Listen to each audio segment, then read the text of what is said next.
Hey, what's up on this big Monday? And it's a big day for the House of Orange. Got this video right now where I'm going to talk 5 questions for Tennessee's offense as fall camp starts on Wednesday. Tonight, Jordan Moore, myself are live at 8 o'clock talking Tennessee football as we lead up to fall camp and the big day Wednesday. And of course, there'll still be the question. And we may have some clarity at that point on whether Boo Carter is at the meeting tonight or not. I'm not sure of the time on the meeting, but I would think that sometime while we're on air tonight, we'll know something. Make sure you hit the like, the share, and if you have not subscribed. Had a big weekend. I don't know why the Boo Carter video went as big as it did, but it was the highest viewed video in the show's history up to this point. Thank you guys so much. Gained a ton of subs on it. A lot of good feedback. Of course, in those two, you get some feedback that's not everybody enjoys it, but I would say this too. Don't always take the thumbnail. The thumbnail is to get your attention. The content inside is where I talk most of it. And I'll normally give a good description in the video description itself. Let's get to it here instead of me rambling on, though. 5 questions going into fall camp for Tennessee's offense. It's an offense the last 2 years that's really taken a step back. And, the question – really, to me, the last 2 years, it's kind of one of those which offense was better.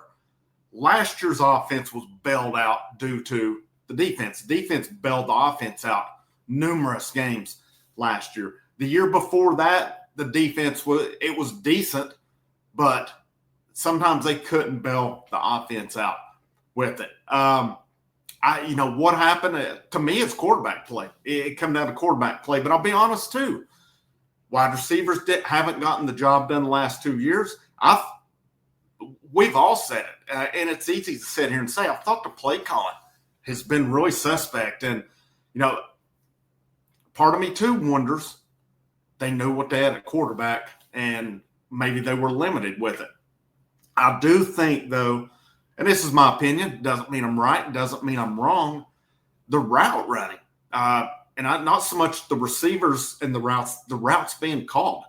I really don't feel that they did these quarterbacks any favors with it. There wasn't the quick stuff. There wasn't the short stuff.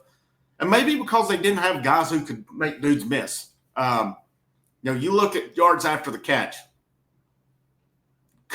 What were they last year? I mean, you didn't see it a lot. And maybe that's why. I really feel I'll get more to that here in a minute as I talk about the wide receivers. That's obviously going to be one of the big questions here. But my number one question, it's easy. Who's QB1 on it? Joey Aguilar, Jake Merklinger, George McIntyre. That's the 3 vying for it. I'll link a video at the end where I talked about the quarterback competition. Josh Heupel at SEC Media Days was pretty upfront, honest. He said it's going to be a competition. With that said, I think we're all probably in the same boat due to experience. You've got to think Aguilar has the leg up on it. And I don't think that says anything about Jake Merklinger or George McIntyre. Maybe one of them does win the job. It remains to be seen. But Aguilar's experienced. He's an older guy. He has played against some good competition at App State. He played against ACC teams there. App State, of course, last year took a step back. We know his numbers. We know the questions with the interceptions. But, sometimes when you're playing from behind all the time, that happens more. But a couple good years, yardage-wise, touchdown-wise at Appalachian State. The big thing in this offense is, quarterbacks don't turn the ball over very much in this offense. In the 4 years that Josh Heupel's been here, the quarterbacks have not turned the ball over very often. So that's something that's going to happen here. So obviously that's question number 1. Who is QB1? And if it, I think it's going to be Aguilar. Could it change down the line? It remains to be seen.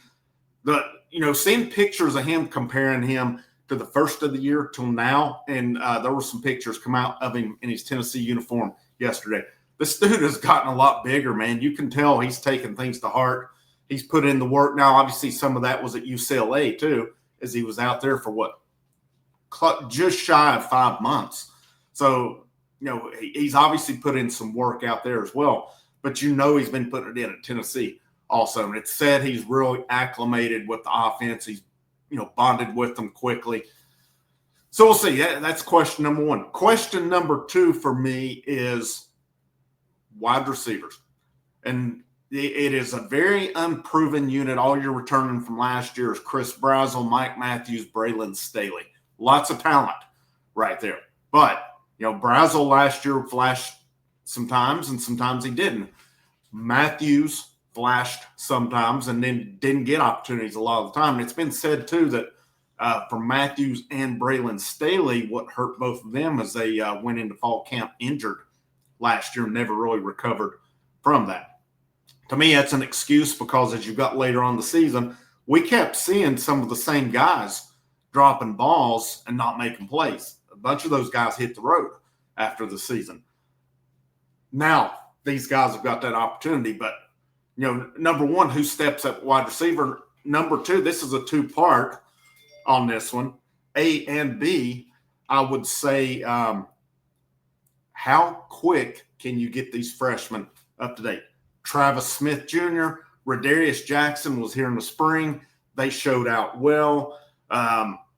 It's going to be a case of can they get these guys up to speed? And, you got to factor in, too, Amari Jefferson transferred in from Alabama. He's a redshirt freshman. Joakim Dotson is a true freshman. He enrolled late here in the summer, so how up to speed? They're going to have to get him up to speed because you've got 7 wide receivers, and then there's the question, too, Boo Carter. If Boo's on the team, how much is he going to play both ways? How dynamic can he be in that regard? You very well could get to a point that you need a walk-on to step up with only 7 scholarship receivers and 8 if you count Boo Carter on it, if he's still on the team, which the fact that we haven't heard anything on him this weekend leads me to believe he will. And maybe there'll be some kind of disciplinary measures, but this is my opinion on it. I'm totally expecting whether he's at the meeting tonight or not, I think he'll play for Tennessee this fall. Question number 3, I have offensive line and more specifically, who takes over the spot of Cooper Mays? It's a guy who played a lot of football at Tennessee, and Cooper Mays played a lot of good football. He's going to be hard to replace. Is it Sam Pendleton? Pendleton's going to be in the lineup, whether he's at guard or at center. Is it William Satterwhite at center? That seems to me to be the 2 guys it's going to come down to. The question is, in my opinion, are you better off with Pendleton at center and either Sham Umaroff or Jesse Perry at right guard, or are you better off with Satterwhite at center and Sam Pendleton at right guard? Looking at that offensive line, though, that offensive line's got to take a step. They didn't always protect Nico, and I thought the offensive line underachieved last year. I didn't think they got a lot of job done. There's Cooper Mays outside of him. Who really lit it up for that offense? The tackles had a rough year. I didn't think the guards were great, but it says a lot about them, too, that Dylan Sampson had the year that he had when I thought it was a down year for that line. But left to right, we're looking at Lance Hurd, Wendell Boyd Jr. Center's a question. It's either going to be Pendleton or Satterwhite. Right guard is either going to be Pendleton, Sham Umaroff, or Jesse Perry. And then your right tackle's David Sanders Jr. And him coming in to this was a no-brainer to me. You get a guy that caliber ranked that high. He's a starter from day one, especially when you're replacing guys. And not only I don't know that he was necessarily given the job, but from everything I've read, he's earned it too. And he's come in and put on about 30 pounds also. Will there be some growing pains for him this year? Sure, absolutely, there will be. But I expect he will be an upgrade over what we had last year. And I expect this line, I actually like this line from left to right. I like how it sets up. It seems this could be a strength this year. Question number 4 that I have. Can Tennessee replace Dylan Sampson with it? Here's the way I see it playing out. I see Deshaun Bishop, RB1, Peyton Lewis, RB2. Obviously, you got Star Thomas from Duke coming in who can do a lot of things. Good with the ball in his hands. So I saw something, and I can't recall where the stat come from, but like last year, he was top 10, Star Thomas that is, in the country and making guys miss. That's something Tennessee needs. And, a guy with his pass catching ability, could you put something where you maybe put him in the slot at times? I don't know that they will, but I also wonder, too, if you want to get creative, that slot is a position where you need guys that can make others miss with it.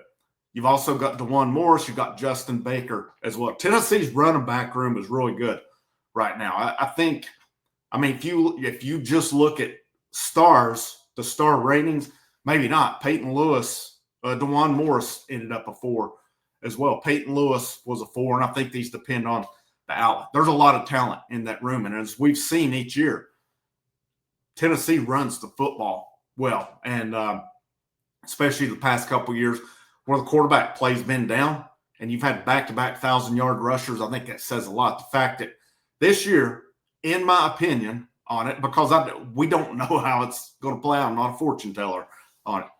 I think we'll get better quarterback play. I feel like we'll have better offensive line this year, left to right as well. I feel like it's a more talented line, maybe not as experienced SEC play, but better. And I think, the big thing too, guys entering fall camp healthy will make a difference. Hurd was one, did not enter healthy last year, never recovered from it. Same with Matthews, same with Staley at wide receiver. Had their moments along the way. Question 5. This is a big one to me too. This is on the coaches, the offensive staff. Do they adjust? You're looking at Alec Ablin, Darrell Sims, they're under contract for multiple years. The rest of the offensive staff, it's crap or get off the pot time for them this year. They are on expiring contracts. Joey Halsley, Kelsey Pope, Glenn Ellerby. This is basically, you got to prove it. You got to prove it this year. These guys have had success here. Don't get me wrong on that. And, Heupel also brought in Seth Luttrell, former North Texas head coach, Oklahoma's offensive coordinator last year as well. And the guy had success at North Texas too. It's not like he's just because Oklahoma let him go. Doesn't mean he doesn't know anything. That was the analysts that Heupel brought in were really good this offseason. Volquest had an article on it today, and it was, I agree. He went veterans. He went guy with coordinator experience all across the board as far as their analysts. Not every single one, but the new ones that he brought in. Can these coaches on this offense turn things around? It's not been the same since Alex Golesh or Hendon Hooker left. Was it a combination of both of them? Was it a combination of Hooker? Was it a combination? What was the answers to them? The bottom line is the last 2 years, we know the quarterback play has not been what it was under Hooker.